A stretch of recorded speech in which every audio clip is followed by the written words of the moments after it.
For more than half a century, Pat Boone stayed silent. He smiled politely whenever the press brought up Elvis Presley. He answered carefully in interviews, dodging controversy and keeping his true feelings tucked away. But now, at 91 years old, something's changed. Boone has nothing left to prove, no career to protect, no spotlight to chase. And for the first time, he's ready to tell the truth about the man the world thought he hated, about the so-called rivalry that tabloids milked for decades, about the moments no one saw, behind the camera, behind the fame, behind the glitter. Most people thought they knew the story. Elvis Presley, the rebellious king of rock and roll, versus Pat Boone, the clean-cut choir boy of pop. One was fire, the other ice. One shook his hips and scandalized a nation, the other sang love songs in a suit and tie. They were opposites in every sense. Or at least, that's what the public was told. But behind the headlines and screaming fans, there was something else, something deeper. Something that Pat Boone never fully revealed, until now. At this stage in life, Boone has begun opening up about the past with startling honesty. Not just about himself, but about the man who forever changed American music. What he shares is more than just gossip or celebrity anecdotes. It's a glimpse into the soul of someone the world only saw in fragments. And maybe, it's a glimpse into Boone's own soul, too. Because what he reveals isn't filled with jealousy, bitterness, or rivalry. It's filled with sorrow, admiration, regret, and maybe a little bit of guilt. This is not the story you think you know. This is the story Pat Boone waited 91 years to tell. In the 1950s, it was easy for the media to paint a rivalry between Elvis Presley and Pat Boone. Two young superstars, two chart toppers, but wildly different images. Elvis was danger in blue suede shoes. Pat was the boy next door your parents actually liked. To the press, it was a goldmine, fueling headlines, fan wars, and the idea that Boone and Elvis were locked in some epic battle for the soul of American music. But according to Boone himself, the truth couldn't be more different. He now admits the so-called rivalry was mostly fiction. Sure, they were both competing for airplay, both signing deals, both performing on the biggest stages in America. But there was never hostility. There was never jealousy. Boone says they were simply two artists moving through the same storm in very different boats. He describes how the media desperately wanted conflict, asking loaded questions and twisting answers to manufacture tension. They wanted Elvis and me to be enemies, Boone says now. But I never hated him. I respected him. I just wasn't him. And that, right there, was the key difference. Boone represented safety. Elvis represented rebellion. One was the ideal son. The other was the forbidden thrill.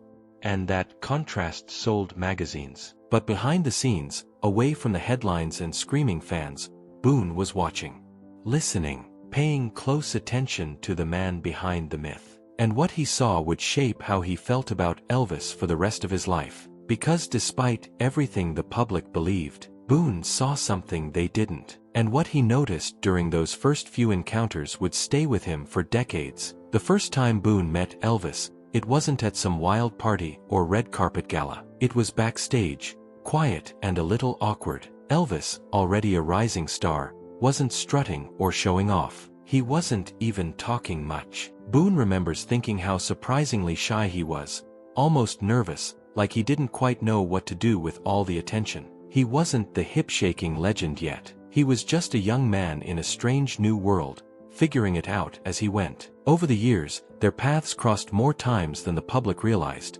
At TV tapings, radio shows, industry dinners. And each time, Boone saw the same thing. A soft-spoken guy who came alive the moment the lights hit him, and then faded into the background as soon as they turned off. There were quick conversations in dressing rooms, nods of recognition in crowded halls. They weren't best friends. But there was an unspoken understanding between them. Two young men trying to survive the machine of fame. Boone now recalls one particular conversation that stuck with him. It was late at night, after a show. Elvis, unusually candid, started talking about the pressure, the noise, the expectations. "Sometimes I feel like I'm being pulled apart," he said quietly. Boone didn't know what to say back then. But looking back, he wishes he had said more, asked more. done more. Because those quiet, fleeting moments told a different story than the headlines ever did. Elvis wasn't just a rebel. He wasn't just a performer. He was human. And Boone, even if he didn't fully grasp it at the time, was one of the few who saw the cracks forming long before the world did. And once he saw that, he couldn't unsee it. For years, Boone was labeled as Elvis's foil, the clean-cut kid who made parents feel safe while Elvis made them panic. But if you ask Boone now, he'll tell you the truth. He admired Elvis deeply, not just as an artist, but as a force. He had something raw, Boone says, something you couldn't teach. At the time, Boone didn't fully understand how seismic Elvis's presence would become. He admits that at first, he thought it might be a flash in the pan, a trend. But it didn't take long for him to realize that Elvis wasn't just riding a wave, he was the wave. He wasn't following the culture. He was shaping it. Boone began to see that Elvis had tapped into something primal, something emotional, spiritual, even dangerous, and the audience felt it, deep in their bones. While Boone was busy recording sanitized R&B covers and scoring variety show gigs, Elvis was setting the stage on fire, pushing boundaries and blowing open the doors of American music. Boone could have been bitter about it, jealous, but he wasn't. He saw what Elvis was doing, and he respected it. In fact, he credits Elvis with opening doors that helped artists like himself get more visibility. He made it possible for someone like me to exist in that space, Boone reflects. He also realized something else. Elvis wasn't just talented, he was haunted. There was a desperation in his performances, a plea buried inside the songs. Boone began to understand that for Elvis, the music wasn't just entertainment, it was survival. It was the only place he could truly be himself. That realization changed everything. Boone no longer saw Elvis as a rival. He saw him as a mirror, a reflection of what could have been, if life had played out just a little differently. And from that moment on, the admiration only deepened. As their careers soared, the gap between Boone and Elvis widened, not in popularity, but in lifestyle. Boone anchored himself in faith. He married young, raised a family, turned down movie roles that didn't align with his values. Everything he did was filtered through the lens of his Christian beliefs. Elvis, on the other hand, embraced the chaos. He leaned into the fame, the flash, the rebellion. Where Boone sought peace, Elvis wrestled with the fire inside him. Boone now says their differences weren't just artistic, they were spiritual. He never judged Elvis for his choices, but he could see the toll it was taking. Elvis was chasing something, always chasing, and never finding. Boone believes it wasn't just the fame or the money or even the girls. It was something deeper, a hunger for meaning, a craving for peace that no audience could satisfy. And while Boone was singing gospel in churches and writing books about morality, Elvis was spiraling. Surrounded by enablers, trapped in the prison of his own legend. Boone says he started to worry, not just about Elvis's health, but about his soul. There were moments when he considered reaching out, offering guidance, opening a door to something more grounded. But he didn't, not then, and that hesitation still haunts him. He remembers watching footage of Elvis in those later years, bloated, exhausted, struggling to breathe between verses. Boone says it felt like watching a candle burn at both ends. You could see it in his eyes, he whispers now. The pain, the emptiness, and while the world cheered louder than ever, Boone saw the storm coming. He just didn't know how fast it would hit. Pat Boone has always been careful with his words. For decades, he kept his feelings about Elvis private, out of respect, out of caution, maybe even out of fear that no one would understand. But now, at 91, that caution has faded. What remains is regret. Deep, quiet, lingering regret. He watched from a distance as Elvis unraveled, first slowly, then all at once. The headlines came like clockwork: strange behavior, canceled shows, whispers of pills and paranoia. Boone says he wanted to believe Elvis would bounce back, that the king would find his footing again. But part of him knew the truth. Elvis wasn't just struggling, he was sinking. And Boone felt helpless. They weren't close enough for an intervention. They weren't family. But they weren't strangers either. They had shared stages, green rooms, long talks about music and meaning. Boone saw the way Elvis carried the weight of expectation, how he tried to fill a hole that fame only made deeper. He says now that he wishes he had reached out, if only to remind him that there was still something real beneath the glitter. That there was still a way out, because Boone believed Elvis was searching for peace, for purpose, maybe even for God, and he believes that search was what ultimately broke him.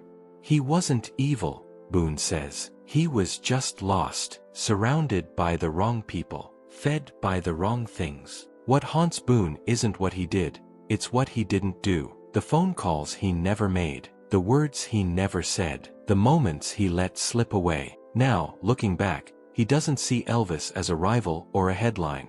He sees him as a man in pain, a brilliant, burdened soul who was never given the space to heal.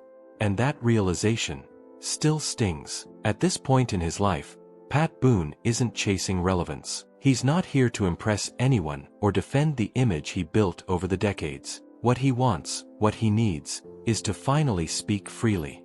And what he chooses to speak about, more than anything else, is Elvis. Because for Boone, Elvis wasn't just a chart rival or a cultural phenomenon. He was a mystery, a warning, and maybe a mirror. Boone remembers the moments most fans never saw, the subtle exchanges in hallways, the nods of respect before a show, the way Elvis's hands would tremble slightly just before stepping on stage. He had this magnetism, no doubt about it, Boone says. But people thought he was fearless. He wasn't. He was nervous, all the time. There was one night Boone can't forget. After a taping, long after the cameras were packed away and the studio emptied out, Elvis asked him to stay a while. They sat in the dressing room, just the two of them, surrounded by silence and stale coffee. And for the first time, Elvis let his guard down. He talked about the fame, the pressure, the expectations that crushed him daily. "It's like I'm living in a costume," Elvis said quietly, "and I don't know who I am underneath it anymore." Boone listened. He nodded, but he didn't know what to say. He wasn't a therapist. He was just a guy who made records and tried to keep his head down. Looking back, he wishes he'd done more, said more, offered something stronger than just a sympathetic ear. "I think he was asking for help in his own way," Boone admits now. "But I wasn't brave enough to recognize it." What strikes Boone most now, all these years later, isn't how famous Elvis was, but how incredibly lonely he seemed. He had this whole army of people around him, but none of them really knew him, Boone says. They knew the myth, not the man. Boone saw that man, not perfectly, and not often, but enough. Enough to know that Elvis was searching for something. Peace, meaning, maybe even redemption. Boone's faith taught him that everyone is on a journey, and he believes Elvis was always reaching for something eternal.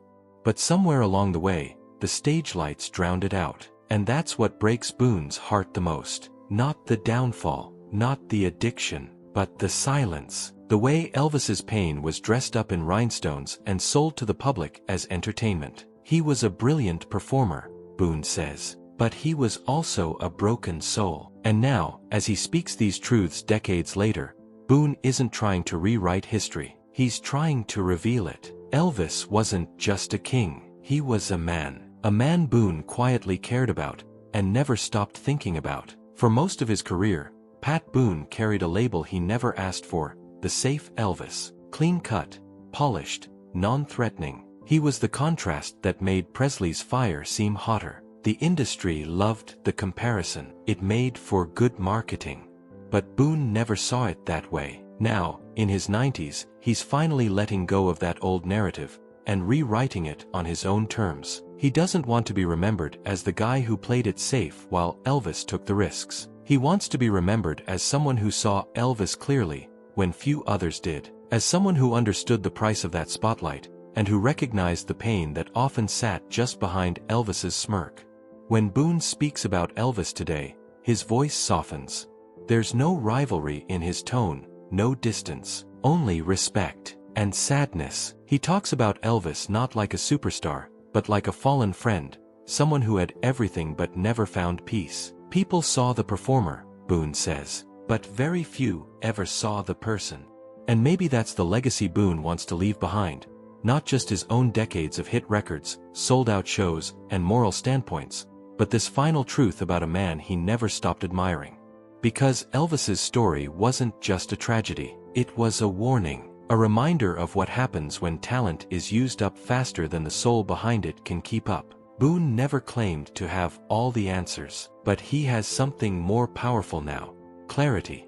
And as he reflects on the bond they shared, quiet and unspoken, he realizes it wasn't built on fame or competition. It was built on understanding. And maybe, just maybe, it's not too late for people to finally see Elvis the way Boone always did. Now, at 91, Pat Boone speaks not with the energy of a performer, but with the calm conviction of a man who's lived long enough to know what really matters. And when he talks about Elvis, it's not about nostalgia or fame. It's about truth, about honoring someone who was so much more than the headlines ever allowed him to be. Boone doesn't pretend they were best friends. They didn't share long vacations or dramatic fallouts. What they shared was something quieter, something deeper, a kind of unspoken kinship born from navigating the same storm in different ways. Boone clung to faith. Elvis clung to the stage. And while one path led to stability, the other led to self-destruction. But both paths, Boone now says, came from the same place: a longing to be seen, understood, and loved for who they really were. Elvis never got that in his lifetime. Not fully. And Boone knows it. That's why, after all these years, he's finally speaking up. Not to claim credit. Not to insert himself into Elvis's legacy. But to tell the part of the story that got buried beneath the glitter, the noise, and the myth. He had a beautiful heart, Boone says softly. He struggled like we all do, only his struggles played out in front of the entire world. And maybe that's the real legacy Boone hopes to protect. Not just the Elvis who changed music forever, but the Elvis who quietly longed for peace. The man who, in rare moments of honesty, showed his soul to someone who never forgot it. Because in the end, Pat Boone isn't just telling Elvis's story. He's finishing a conversation that was never allowed to end.